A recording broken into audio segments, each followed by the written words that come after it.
So, you got your role on the show, Big Bang Theory, from Twitter, right? Indirectly, yes. Kind of indirectly? Yeah. Okay, so where do you want the storyline to go with your characters? You know, no one's ever asked me that. I always wanted Penny and Wil Wheaton to be in a show together. Okay. And I always imagined it being a really bad play, like just something that's painful to sit through. So when they put us in Serial Apis 2, Monkey See, Monkey Kill, it kind of fulfilled that desire for me. And I really like the way they have written Wil Wheaton to care about Sheldon. And I like that relationship a lot. And I hope they will explore it further. So, you and like Jim Parsons, is there a lot of laughing behind the scene? I mean, how many times do you do a scene? How many takes? Not a whole lot, really, because once we're in front of the audience, we've done something so many times through all the rehearsals and run-throughs that we really know it. And Jim is phenomenally professional, and he has fun, and he is just a delightful human being to be around. But when the audience is in the theater, like, we're at work. And it's very different from when I have scenes with Simon. Simon and I come from a sketch comedy and improv background. We can turn it on and off really quickly. Jim comes from a theater background, and it's like it comes from a deeper place than it does for us. And we don't goof off as much as I can with other guys that have that ability to sort of like start and stop, right? You would think of it maybe as like a marathoner versus a sprinter. Okay, that makes sense. I get it.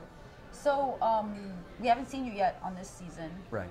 So, I heard that you don't know until very close to when you have to be there. Yeah, I generally don't know until 1 or 2 weeks beforehand if I'm working on the show or not. All right. I do know that I will be on at some point this year. They told me that. I just don't know in what context. Did you get to pick out your t-shirts? I suggest them, yeah. Wow.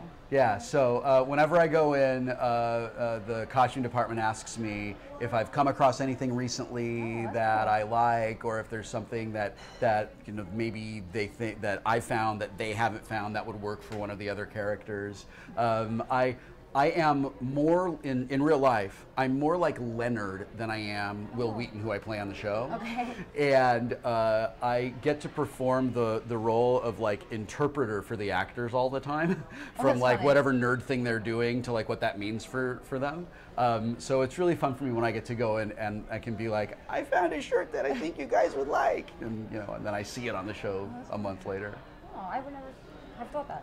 So do more people come up to you for The Big Bang or for Star Trek? Big Bang. I mean, Star Trek is a wonderful part of my life, and it's something I'm really proud of, and I'm really proud to be part of something that is so important to multiple generations around the world, but the reality is it's 25 years ago, and Big Bang Theory is now. So do you have any interesting, or what is your most interesting fan encounter?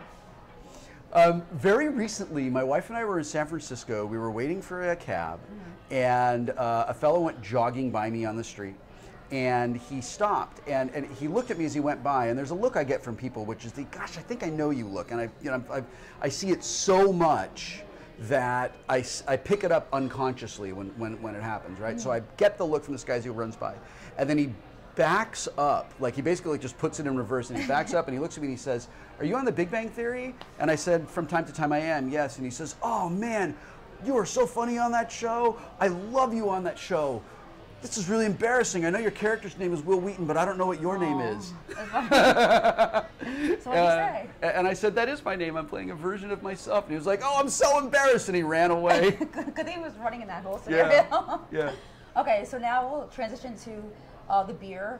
Yep. I actually don't like beer. I'm Italian, so we make wine in my Sure, family. of course, yeah. So when I was in college, I used to like chew gum while I had to drink beer, so I didn't have to taste the... Yeah. So you brew your own. I do.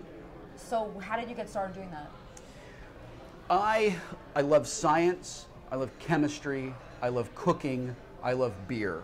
You put all of those things together, well, you can put 3 of those things together and make one of them, right? And I love the experience of putting ingredients together to make something. that wasn't there before. And it was actually my son's idea. He came home, he was visiting from college.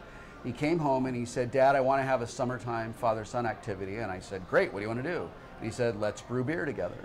And I was a little intimidated by it because I had tried when I was his age and my beer got infected and it didn't work.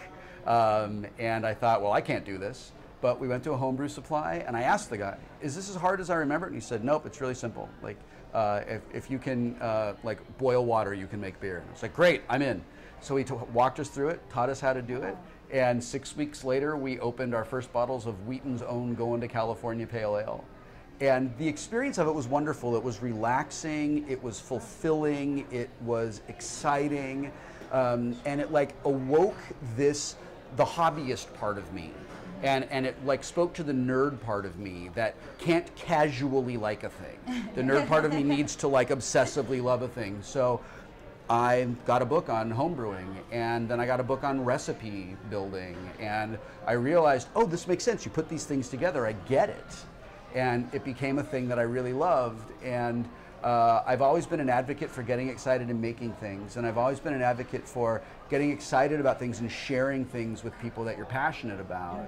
And homebrewing and beer making and beer drinking became part of that for me. Oh, that's interesting. Okay, cool. So will you introduce it on the show? That'd be cool, the beer.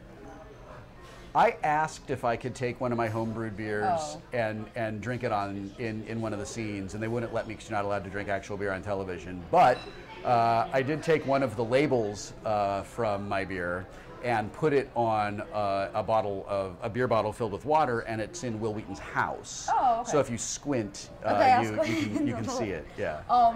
So, and you also have the tabletop series. Yes, my series Tabletop is in its 3rd season. It starts tomorrow. This is a series, this is a web series where we play tabletop board games, nerdy games like Settlers of Catan and Carcassonne and Ticket to Ride. And we play them with my friends from film, television, movies, and music, people who we think are kind of interesting. And the idea was to combine celebrity poker with dinner for 5 and have us play tabletop games so that I can share my love and my joy of tabletop gaming with the world, so that we put more gamers into the world. I kind of want to do for gaming, like I got people excited about homebrewing, I got people excited about beer making, and I'm working with Newcastle now because I want to get people excited about this wonderful Scotch ale that I think a lot of Americans have never even experienced. And tabletop is my way of making people excited about board gaming and putting more gamers in the world. Yeah, I think it's interesting because, I mean, in my day we did play board games, and I think it's interesting how I read that article that you did for the Washington Post about trolling. And I think it's interesting how like that kind of counteracts that, because when you're with people, like you were saying in the article, like when you're with people, it's much more like positive experience. Yeah. And you see them and you interact. My friend Boyan, who is one of my co-producers on Tabletop, says that tabletop games are powered by friendship.